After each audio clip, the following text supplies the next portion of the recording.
Okay, everyone, can I get everybody's attention, please? All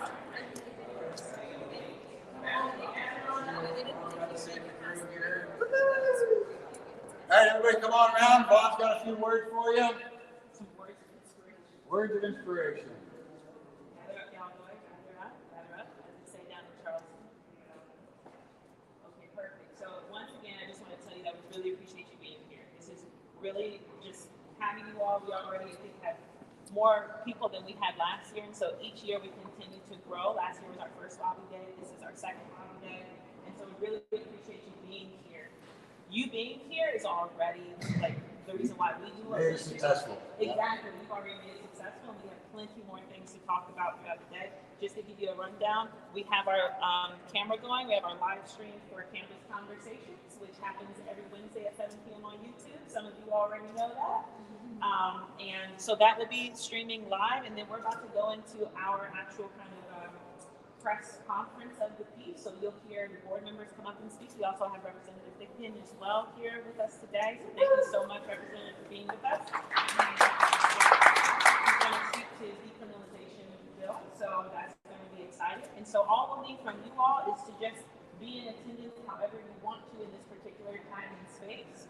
And that can be behind us by holding signs or whatever it may be. We do have a photographer here as well, so if there's anything that, if you like, I don't want to be on camera, that's fine too. Just let us know ahead of time. But I just wanted to give you that. Are y'all pumped? Because I'm pumped. Yeah. All right. Okay, great. So I'll have to kind of gather in a little bit. Grab yourself some signs to hold up. We appreciate all that.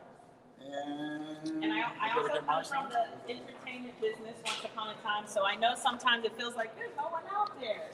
It's always like camera action, baby. Always like camera action, okay? So all of these moments are very important. And like I was also saying before, we'll be able to use some of this to send to news stations afterwards and things of that nature. So y'all ready to put on a really good, informative show? It's not just a show, it's real life. This is real life. Yep. Lobby day. All right. Press conference lobby day for South Carolina NORML. Take one. All righty. So good morning. My name is Kristen Mummert, and I am the Deputy Director of the South Carolina chapter for the National Organization for the Reform of Marijuana Laws. SC NORML prides itself as a nonprofit focused on providing a space for people to learn and to share. We are made up of people from all walks of life: farmers, business owners, researchers, accountants, veterans, medical professionals, people who live and work in the state of South Carolina and advocate for cannabis law reform. Standing here with me today are some of these supporters coming from every corner of our state, and our speakers today will include members of our board as well as a representative. We do want to take a moment to commend the groups that are working hard to pass medical cannabis legislation. We do hope that these bills become laws that incorporate the core attributes of a patient-centric cannabis program.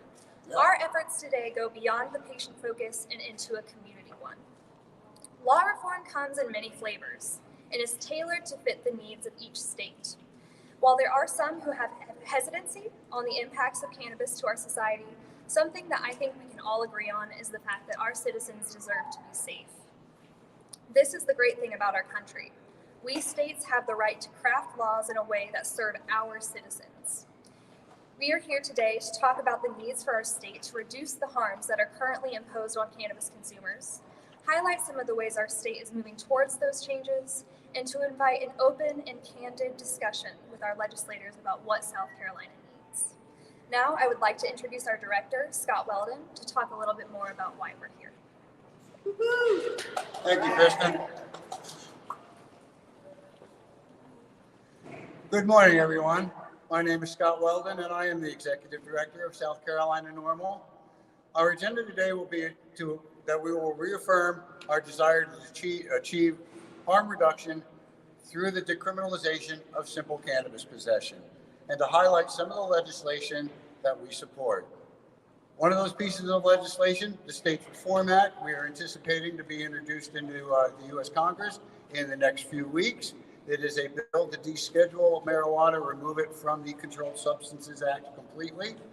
Also, we'll be discussing briefly Senate Bill 211, which is a state descheduling bill, descheduling at the state level, That's sponsored by Senator Mia McLeod. Also, we will be discussing today a little bit about House Bill 3561, which is a bill to decriminalize the simple possession of marijuana. We also have the sponsor of that bill, Representative Ivory Thigpen, here to introduce a little bit of information on that for us as well. NORML's position is whether you use cannabis for medication, meditation, relaxation, intoxication, or sacrament, we don't believe anybody should go to prison for simple cannabis possession. Thank you. Next, I'd like to invite up our secretary, Vaughn Postma. All right, let me hear it, y'all. Yeah. Y'all already know why we're here today. The Marijuana Control Act, sponsored by Senator Mia McLeod, is an example of what descheduling and legalization can look like in South Carolina.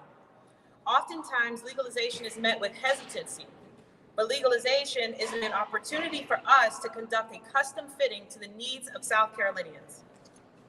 The Marijuana Control Act meets legalization with active regulation, which includes but is not limited to regulation of marijuana product packaging, age requirements for consumption, proximity of retail marijuana shops to places such as schools, churches, and parks, and even transparency in the licensing process.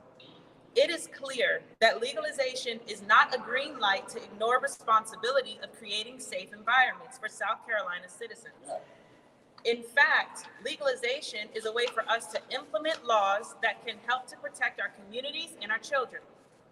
At the core, this bill will help empower our citizens to make informed and safe decisions, which is the exact reason why we exist as an organization. Thank you. That's right. Up next, I would like to introduce Representative Ivory Thigpen.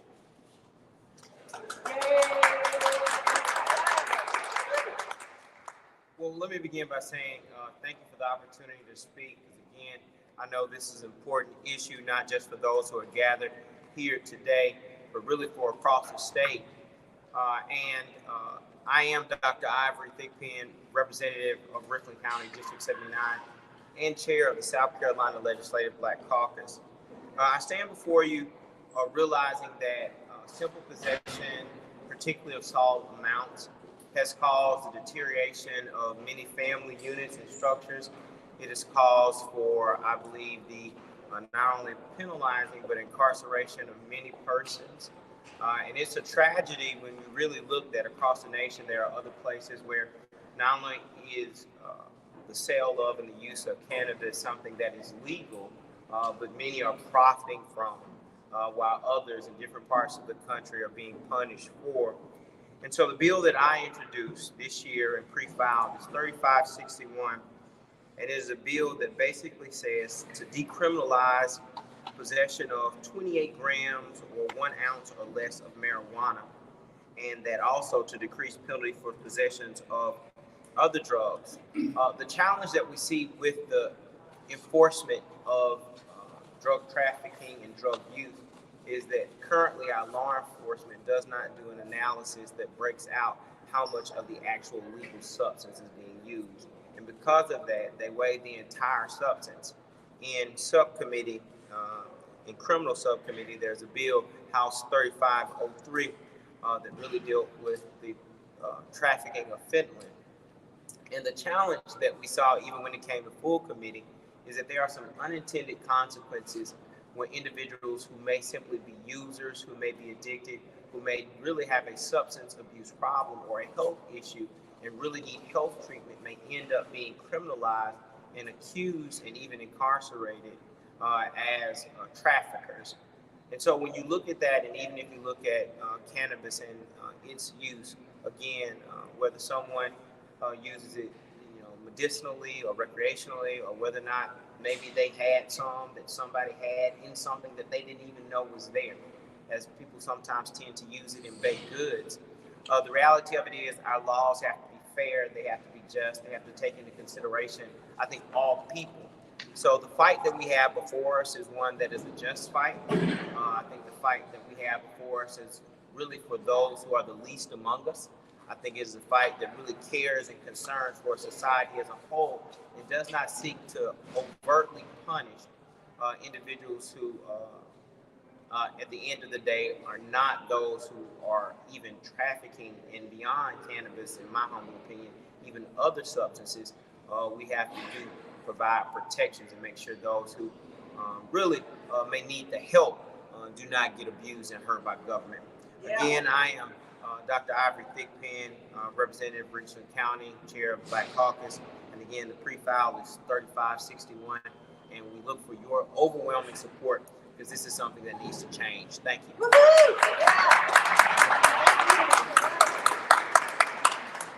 Thank you so much, Dr. Thickpen, for that. So that was a really valuable breakdown. And I'd just like to take a moment to explore this topic of decriminalization a little bit more and to reiterate some of the more poignant points. So just starting with the basics of what does it mean to decriminalize. So decriminalization, simply put, is reducing the penalty of having or using cannabis.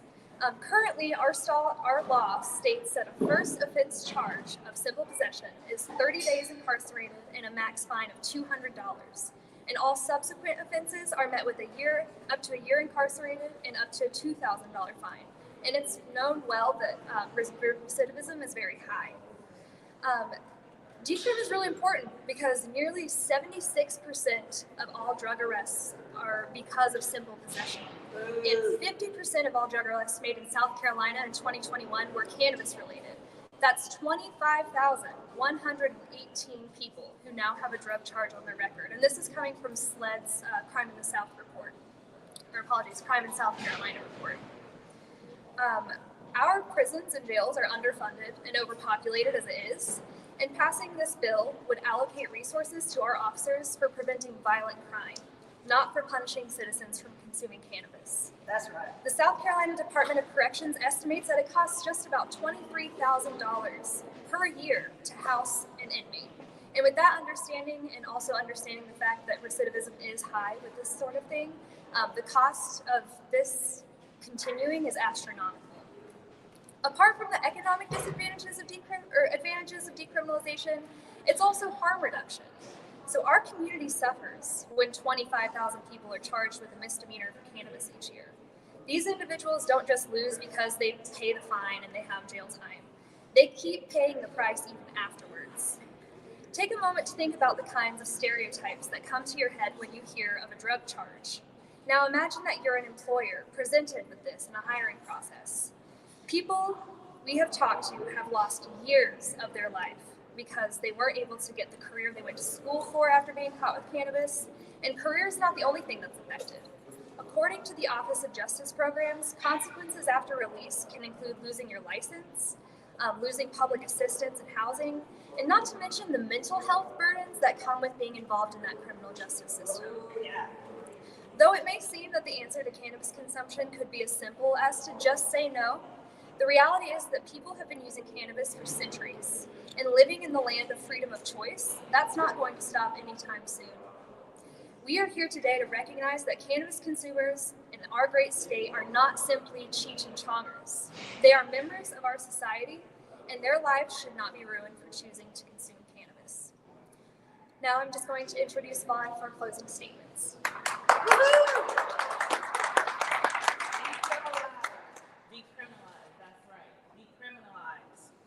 Deschedule, legalization. We can save lives through this means. South Carolina citizens should stop being treated like criminals for a plant. We know this, we feel this. That's why everyone behind us are here and the people who are not able to be here. So my call to action is that South Carolinians who support the legalization, who support decriminalization, it is time for us to take action and take the steps appropriate. There comes a time in life where action must supersede intention. Intentions are good, but action is just a little bit better. Action! And that's what you can expect from South Carolina NORML in 2023. We appreciate your time, all the effort and the energy, and we look forward to seeing our legislators today to speak more about the issues at hand. Thank you and have a great day. Everybody real quick, come up here to this camera. Come on up. Come on out, folks, and join us. Support marijuana law reform in South Carolina. We're counting on you and your help. Thank you all for joining us.